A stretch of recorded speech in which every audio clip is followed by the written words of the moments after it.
Hey everyone, Diana Alt here for another episode of Tip Tuesday. Today we're talking about how you can actually unplug for your holiday PTO or any other PTO for the rest of the year, as a matter of fact.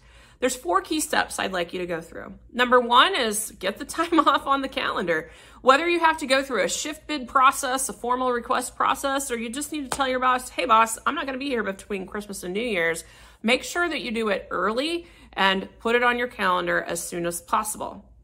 The second thing I'd like you to do is choose your boundaries for your PTO.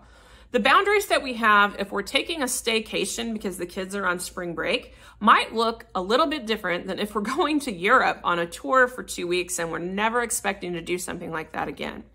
An example of a boundary that I've had in the past is I would typically take off a week or so at Christmas and New Year's, but I would tell, when I was in product management, I would tell the leader of sales that I would be willing to get on calls with certain key deals that they were trying to sign by the end of the year. Whatever those boundaries are, you just need to make sure that you set things that you feel like you can stick to. Step 3 is to communicate your boundary. So earlier I mentioned that I would tell the VP of sales and also my VP of product management whether I was going to be available to have conversations with clients doing key deals at Christmas time. But you also can communicate other ways. Making sure that your out of office reply has the information on what you'll be doing. If you're going to check email once a day, then list it. If you're not checking email at all and you're completely unavailable and someone needs to go to your boss, list that. Make sure that people are clear.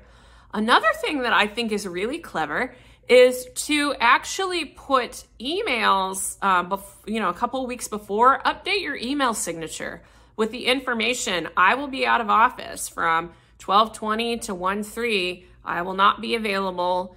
If you have any project needs, please get to me before then. Do that for a couple of weeks before your vacation or a couple of days if it's just a short vacation. And then the people that you work with the most will see it.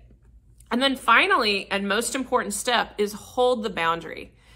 Oftentimes I hear people talk about how my boss doesn't respect my boundaries, my company has no boundaries.